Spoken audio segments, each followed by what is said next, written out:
तो क्या आप भी ग्रैंड लीग में टीम बनाते हैं? सालों से टीम बना रहे हैं, लेकिन किसी मैच में एंट्री फी वापस आता है तो किसी में वो भी नहीं आता है। तो फ्रेंड्स, ये वीडियो आप ही के लिए, बने रहिए अंत तक। इस वीडियो में हम बात करेंगे कुछ ऐसे स्ट्रैटेजीज जिसको फॉलो करके आप ग्रैंड लीग में एक अच्छे रैंक में पहुंच सकते हैं, अपने टीम को एक अच्छा रैंक करा सकते हैं। सो फ्रेंड्स, किसी भी चीज़ में अच्छा करने से पहले उसे प्रॉपर तरीके से समझना बहुत ज़रूरी है। सो फर्स्ट ऑफ ऑल हम समझेंगे ग्रैंड लीग है क्या और किस तरह से ये काम करता है। सो यहाँ पे लगभग 49 रुपीज़ 59 रुपीज़ का एंट्री फ़ी होता है। जो रैंक 1 में आता है अप्रॉक्स उसका विनिंग प्राइस 3 करोड़ 2 करोड़ इस तरह से विनिंग प्राइस रहता है। और यहाँ पर एक एक पॉइंट में बहुत ज़्यादा रैंक जंप होता है बॉस।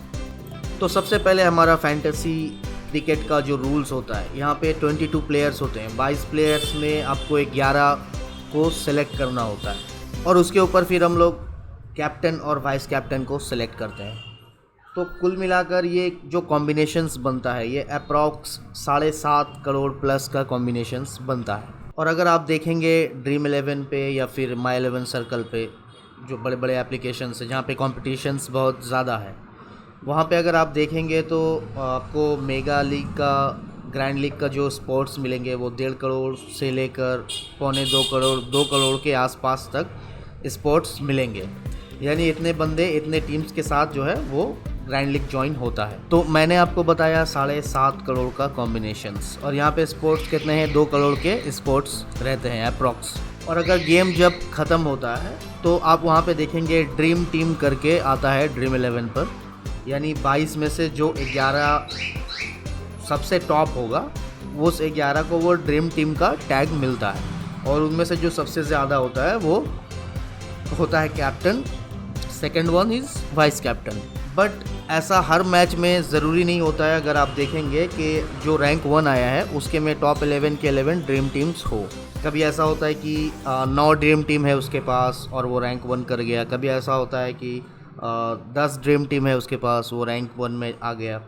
कभी ऐसा होता है उससे कम भी हो सकता है। ये सब सारे कुछ कॉम्बिनेशंस के ऊपर ये पूरा गेम है। कभी कभी ऐसा हो सकता है लकीली कि 11 के 11 ही ग्रैंड टीम है।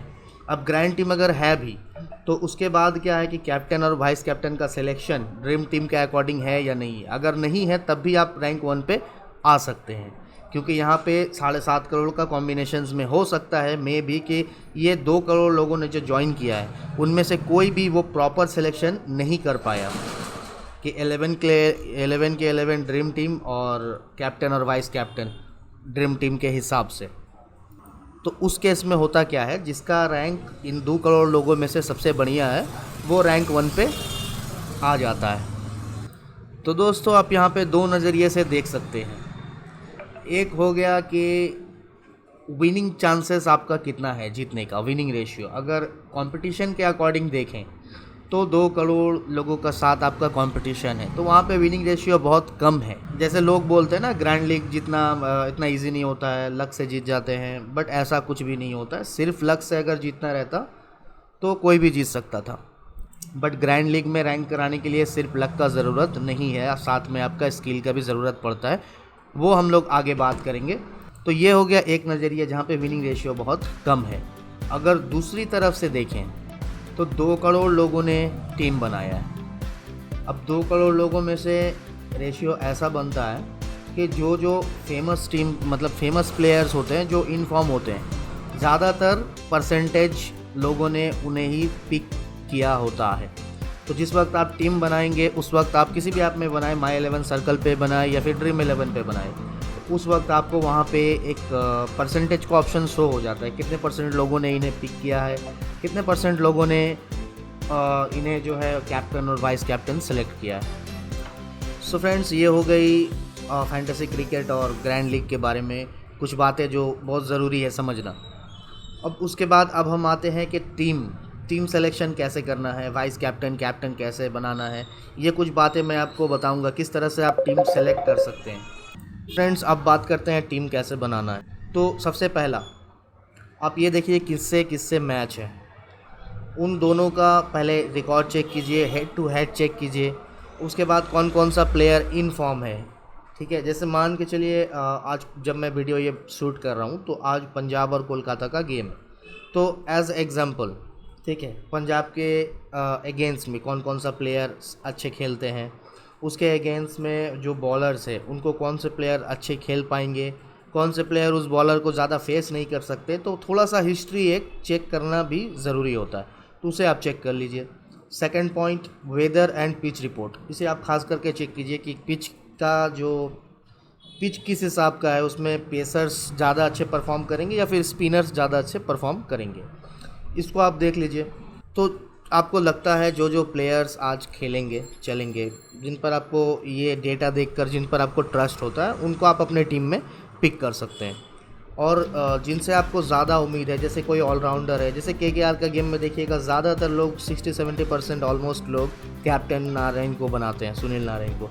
तो उस अकॉर्डिंग आप देख सकते हैं, एक कैप्टन आप चूज़ कर सकते हैं। ठीक है, सेकंड हो गया ग्रैंड लीग के लिए स्पेशली अगर आप स्मॉल लीग खेल रहे हैं तो वहाँ पे आप कोई सेफ प्लेयर चूज़ कर सकते हैं। लेकिन अगर आप ग्रैंड लीग खेल रहे हैं तो वाइस कैप्टन आपको देना है कोई ऐसा प्लेयर को, बूम या बस्ट। अगर वो बूम किया तो आपको सीधा रैंक 1 पे लेके जाएगा, और अगर गया तो गया। ग्रैंड लीग ऐसे ही जीतते हैं बॉस।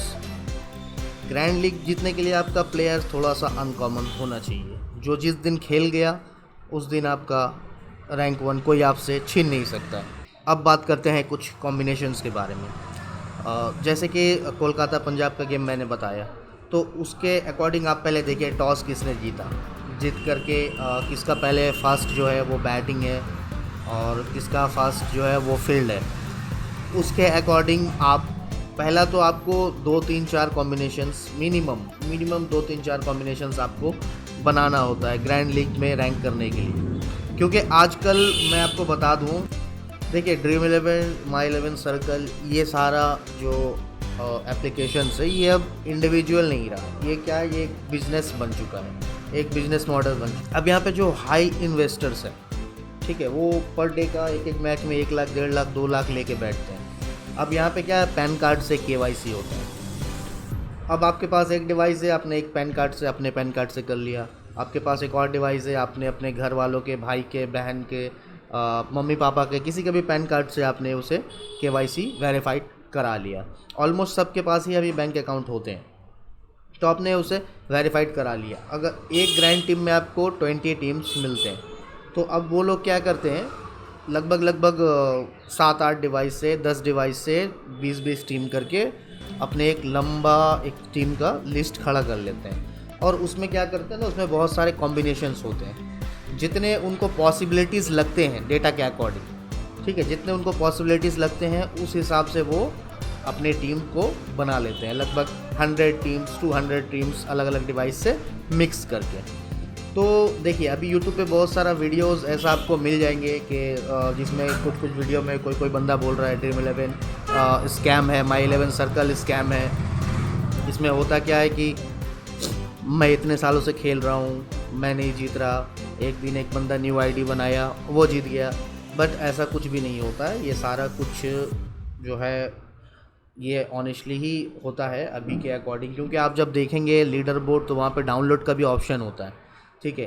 तो पहले एक जो मन में ख्याल रहता था, एक चांसेस रहता था कि हो सकता है मे बी लास्ट मोमेंट पे ड्रीम 11 का कुछ बॉट्स आ जाए या कुछ आ जाए जो ड्रीम टीम को एक लॉजिक सेट कर ले ना, मतलब कि ड्रीम टीम को वो सेलेक्ट कर ले। बट ऐसा कुछ भी नहीं है, क्योंकि डेटा डाउनलोडेबल है। आप स्टार्टिंग में भी डाउनलोड कर सकते हैं, एंड में भी डाउनलोड करके उसको मैच करके मिला सकते हैं। और जहाँ तक मैं आपको जिस तरह से बता रहा हूँ कि हम लोग अगर इंडिविजुअली खेल रहे हैं तो बहुत सारा इन्वेस्टर्स है जो हाई अमाउंट इसमें लगा रहे हैं, ठीक है। और ज़्यादातर केस में वही लोग जीत रहे हैं, क्योंकि उनके पास लगभग 200-100 प्लस कॉम्बिनेशंस है। जितना उनके माइंड में आ रहा है उतना कॉम्बिनेशंस वो बना रहे हैं। तो उनका रेशियो कहीं ना कहीं ये जो 2 करोड़ जो पार्टिसिपेंट कर रहे हैं स्पोर्ट्स में, कहीं ना कहीं उनका विनिंग रेशियो थोड़ा सा उनमें से ज़्यादा निकल के आता है। बट ऐसा नहीं कि हर बार वही जीतेंगे, उनका भी रेशियो ऐसा होगा कि महीने में 1 बार 2 बार 3 बार ही जीतते होंगे, उससे ज़्यादा नहीं जीतते होंगे, इतना कुछ करके भी। लेकिन अगर आप फिर भी विनर्स का डेटा चेक करेंगे तो पर डे आपको ज़्यादातर ऐसे लोग मिलेंगे जिनमें देखेंगे आपके 1000 प्लस कॉन्टेस्ट है, 500 प्लस कॉन्टेस्ट है, वो लोग ज़्यादातर विन कर रहे हैं। ठीक है, तो कभी कभी ऐसा भी मिलेंगे जिन्होंने नया आईडी बनाया, बट वो ऐसा ज़रूरी नहीं होता है कि वो प्लेयर जो है वो एकदम न्यू है। हो सकता है कि वो कोई पुराना ही हो, अपना किसी न्यू डिवाइस से ऐप को जो है इंस्टॉल किया हो। ये भी हो सकता है कि वो किसी और प्लेटफॉर्म में खेल रहा हो सकता है माई 11 सर्कल में खेल रहा हो, अभी वो ड्रीम 11 पे आया, पहले ड्रीम 11 में खेल रहा हो, अभी वो माई 11 सर्कल पे आया है खेलने के लिए। तो ये बहुत सारे पॉसिबिलिटीज़ हैं। ठीक है, तो मोरल ऑफ द स्टोरी हम लोग अभी बात करेंगे कि अगर आपको ग्रैंड लीग में आगे जाना है तो ये कुछ स्ट्रैटेजीज आपको फॉलो करना बहुत ज़रूरी है। सबसे पहला कि आपको मिनिमम, खूब ज़्यादा अगर आपका बजट नहीं है तो मिनिमम आपको 5-6 टीम का कॉम्बिनेशंस रखना होगा। 5-6 नहीं भी तो 3-4 टीम का कॉम्बिनेशंस रखना ज़रूरी होता है, इससे थोड़ा सा आपका चांसेस बढ़ जाते हैं। अब देखिए, प्लेयर रिकॉर्ड्स, पिच रिकॉर्ड्स, ये सारा कुछ चेक करने के बाद आपको जो लगता है, जैसे कुछ मैचेस होते हैं जो बॉलर्स के फेवर में होते हैं, कुछ मैचेस होते हैं जो बैट्समैन के फेवर में होते हैं। यानी मान के चलिए कुछ मैचेस ऐसे होते हैं जिसमें 1 से 2 विकेट गिरा और वो इनिंग ख़त्म हो गया, और सेकेंड इनिंग में भी वो ऐसे ही 2-3 विकेट के अंदर इनिंग ख़त्म हो गया।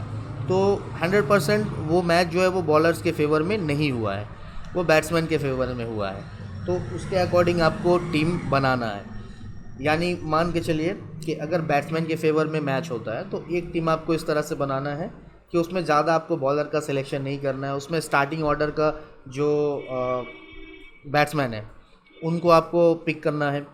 ठीक है, मिडिल ऑर्डर का आपको ज़्यादा पिक नहीं करना है। लास्ट ऑर्डर में जो खेलता है उसको तो पिक आपको करना ही नहीं है। तो उसमें आपको 1-2 बॉलर्स पिक करने हैं। पिच के हिसाब से, अगर पिच में स्पिनर्स के लिए हेल्प है तो स्पिनर्स को आप उसमें पिक कर सकते हैं। आपको जिनको आपने सेलेक्ट किया है उनमें से आपको जो लगता है उनको आप कैप्टन और वाइस कैप्टन बना सकते हैं, उनका डेटा रिकॉर्ड्स और उनका फॉर्म्स देख के। ये हो गया आपका फर्स्ट कॉम्बिनेशन। सेकंड कॉम्बिनेशन आप इस तरह से बना सकते हैं कि जो ओपनर बल्लेबाज है, हो सकता है ओपनिंग का जो स्टार्टिंग ऑर्डर बैट्समैन है, स्टार्टिंग ऑर्डर का जो बैटर्स है वो फ्लॉप हो गए, तो इसके अकॉर्डिंग आपको भी टीम बनाना है कि अगर स्टार्टिंग ऑर्डर के जो बैट्समैन है वो फ्लॉप हो जाए तो उसमें आप क्या करेंगे, स्टार्टिंग वाले बैटर्स को आप अनपिक करेंगे, उसको छोड़ देंगे, मिडिल ऑर्डर के बैट्समैन को आप सेलेक्ट करेंगे, और जो स्टार्टिंग में बॉल डालते हैं, स्टार्टिंग और डेथ ओवर में जो बॉल डालते हैं उस बॉलर को आप सेलेक्ट करें। उसके अकॉर्डिंग आप एक टीम बना सकते हैं। एक टीम आप ऐसा बना के रख सकते हैं जो अनएक्सपेक्टेड हो, यानी वो हमेशा होता नहीं है ऐसा, लेकिन जिस दिन हो गया उस दिन फिर आपको कोई बीट नहीं कर पाएगा। अब इसमें क्या है, अगर आपके पास बजट है तो एक टीम आप इस तरह से बना सकते हैं कि उसमें होगा क्या कि अगर विन होगा तो आप रैंक 1 पे जाएंगे, अगर आपका उस हिसाब से उस अकॉर्डिंग मैच हो गया तो, और अगर नहीं हुआ तो फिर आपका एंट्री फी भी वापस नहीं आने वाला इस टीम में। तो इस अकॉर्डिंग भी आप एक टीम बना सकते हैं। जैसे कि कुछ दिनों पहले एक मैच हुआ था कोलकाता वर्सेस चेन्नई का, जिसमें पूरा 1 साइडेड गेम हुआ था कोलकाता के फेवर में। तो उस हिसाब से अगर आपको ऐसा लगता है तो किसी एक टीम के फेवर में भी आप टीम बना सकते हैं। सो फ्रेंड्स, ये थी मेरी कुछ टिप्स। और एक बोनस चीज़ आप लोगों को बता दूँ बॉस, कि फैंटेसी जब भी आप लोग टीम बना रहे हैं ना, तो ये मैं पहले भी कह चुका हूँ आप लोगों से कि ये सिर्फ और सिर्फ लक का गेम नहीं है। हाँ, लक थोड़ा सा डिपेंड करता है आपका, बट ये पूरी लक का गेम नहीं है। इसमें आपका स्किल्स और आपका जो टीम बनाने का स्ट्रैटेजी है उस पर भी डिपेंड करता है, ज़्यादातर उस पर डिपेंड करता है। तो आप अगर टीम बनाएंगे, टीम बना के सो जाएंगे, 4 घंटा पहले टीम बना दिया, आज 7:30 बजे से गेम में मैंने सुबह में टीम बना के छोड़ दिया, इस तरह से आप नहीं जीत सकते। आपका चांसेस तो वो जो 0 कुछ % विनिंग चांसेस है वो आपका माइनस में चला जाता है। सबसे ज़रूरी जो टिप्स है ना, इसको आप फॉलो करना, खास करके टॉस के बाद जब लाइनअप आता है उस वक्त अपने टीम में चेंजेस ज़रूर करना, क्योंकि वहाँ पे बहुत सारे चेंजेस होते हैं। कभी पिच रिपोर्ट में कुछ चेंजेस हो जाता है, प्लेयर्स में चेंजेस हो जाते हैं, लाइनअप में चेंजेस हो जाते हैं, किसका बैटिंग है किसका फील्डिंग है, इसके अकॉर्डिंग आप अपने टीम को चेंजेस कीजिए, तभी आपका टीम जो है ग्रैंड लीग में रैंक करेगा। ये सबसे ज़रूरी पॉइंट है। टॉस के बाद आपको टीम को अपडेट करना है, उसको चेंजेस करना है, ठीक है, कौन सा टीम जो है वो बैट फर्स्ट कर रहा है, उसके अकॉर्डिंग आपको टीम को चेंजेस करना बहुत ज़रूरी है। अब आपने सुबह सुबह टीम बना दिया, किसी को नाम देखकर सिलेक्शन कर लिया। नाम देखकर सिलेक्शन कभी भी मत करना टीम का। फॉर्म देखकर सेलेक्ट करना, पुराना उनका जो स्टैटिस्टिक्स है उनको देख के सेलेक्ट करना। अब नाम देखकर सेलेक्ट कर लिया है, इसका ये नाम है, जैसे आज कोलकाता का गेम है, क्विंटन डिकॉक को सेलेक्ट कर लिया, इसका गेम है उसको सेलेक्ट कर लिया। तो दोस्तों ऐसा नहीं है, आप इन फॉर्म देखकर सेलेक्ट कीजिए, उसका पुराना डेटा देखकर सेलेक्ट कीजिए टीम। उम्मीद करता हूँ वीडियो आप लोगों को अच्छी लगी होगी। वीडियो अच्छी लगी होगी तो वीडियो को लाइक करें, कमेंट करें और सब्सक्राइब तो ज़रूर करें। इसी तरह से वीडियो अगर फैंटेसी से रिलेटेड, ग्रैंड लीग से रिलेटेड वीडियोस देखनी है और अगर ग्रैंड लीग्स का आपको टीम वगैरह चाहिए तो टेलीग्राम का लिंक है डिस्क्रिप्शन में, टेलीग्राम चैनल को ज्वाइन कर लीजिए, ठीक है। और मिलते हैं अगले वीडियो में, तब तक के लिए goodbye, take care, thanks for watching.